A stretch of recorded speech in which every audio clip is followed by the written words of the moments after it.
தனக்கு வேற துணை வேணும்னு நினைச்சிருப்பாங்களா? எந்த நல்லது கெட்டதுலயும் போகாம வீட்டோட கதின்னு கிடக்குறாங்க. பாவம்ல அவங்க.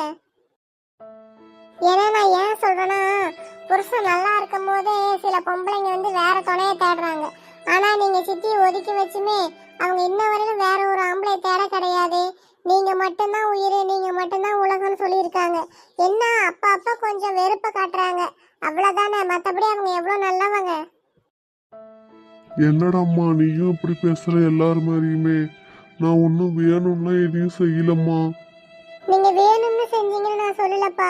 ஆனா அன்னைக்கு நீங்க சுயநலமா செயல்பட்டதுனால தானே இன்னைக்கு 3 பொண்ணுக்கு நீங்க பதில் சொல்ல வேண்டிய நிலைமை வந்துருச்சு. நீங்க பாட்டிக்கிட்ட கட்டாயமா சொல்லியிருக்கணும், இல்ல என் பொண்டாட்டியை தவிர நான் வேற யாரையும் நினைச்சு கூட பார்க்க மாட்டேன், நான் வேற எந்த பொண்ணையும் கல்யாணம் பண்ணிக்க மாட்டேன்னு நீங்க கட்டாயமா சொல்லியிருந்தா இன்னைக்கு அவங்களோட வாழ்க்கை நம்ம கூட இருக்காம இருந்திருக்கும்ல. இல்லப்பா, நீங்க சித்திக்கு ஒரு நல்ல புருஷனாவும் இல்ல, அம்மாவுக்கும் ஒரு நல்ல புருஷனா இல்ல, எங்களுக்கும் ஒரு நல்ல தகப்பனாவும் உங்களால இருக்க முடியல. நான் என்ன சொல்றது சொல்லுங்க. இப்ப நான் தாங்குற கஷ்டம் எல்லாமே உங்களுக்கு வர வேண்டிய வழி. நீங்க தாங்குவீங்களா? சித்தி எப்படி பேசுவாங்கன்னு உங்களுக்கே தெரியும். அந்த சித்தி அதே வார்த்தையை உங்ககிட்ட பேசினா நீங்க அப்படியே ஒடிஞ்சு போயிடுவீங்கப்பா. உங்களை காப்பாற்ற போய் தான் நான் நிறைய இதுல மாட்டிக்கிறேன்.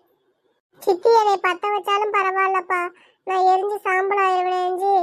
என்னை மீறி தான் உங்களை யாரா இருந்தாலும் நான் தொட விடுவேன். அழாதீங்கப்பா, அழாதீங்க. நான் வேணும்னு பேசலப்பா. நீங்க ரீத்துவையும் ஒரு பொண்ணா பார்க்கணும்னு தான் நான் சொன்னேன், மற்றபடி ஒன்றும் இல்லைப்பா. அழாதீங்க. இல்லடாம்மா, நீ சொல்றதெல்லாம் சரிதான். நான் எங்க அம்மா பேச்சு கேட்டுட்டு தானே இவ்வளோ பெரிய தப்பு பண்ணிட்டேன். நான் என் தேவிக்கு மட்டும் உண்மையானவனா இருந்தா இன்னைக்கு இந்த மாதிரி ஒரு சூழ்நிலையே வந்திருக்காது. அழாதம்மா, அழாத அழாத. ஃபர்ஸ்ட் கண்ணத்தோட. இல்லப்பா, நான் இப்படி பேசிக்க கூடாது, இதை பத்தி எப்பவுமே பேசக்கூடாதுன்னு தான் நினைச்சேன். ஆனா இன்னைக்கு பேசுற மாதிரி ஆயிடுச்சு, மன்னிச்சிருங்கப்பா. நீ என்னம்மா தப்பா சொல்லிட்ட? நடந்ததை பத்தி தானே பேசுன. நீ இன்னும் சின்ன பிள்ளைனே நான் நினைச்சிட்டு இருந்தேன். ஆனா வளர்ந்துட்டேன்னு இப்பதான் புரியுது. சரிம்மா, சொல்லு. இந்த கல்யாணத்துக்கு நான் என்ன செய்யணும், எப்படி எப்படி நடந்துக்கணும் சொல்லு. பெருசா ஒன்றும் இல்லைப்பா. அங்கிள் வீட்டுக்கு எல்லாரையும் கூட்டிட்டு வரும்போது நீங்க சித்தி கூட சேர்ந்து அவங்கள நல்லா சந்தோஷமா வரவேற்கணும். அடுத்தது அவங்கள என்னை பத்தி என்ன கேட்டாலும் நான் சொல்றதான் நீங்க சொல்லணும். எந்த சூழ்நிலையிலையும் எனக்கு கல்யாணம் ஆகலைன்னு அவங்களுக்கு தெரியவே கூடாது. சிமி, நீ சொல்றதெல்லாம் சரிதாம்மா.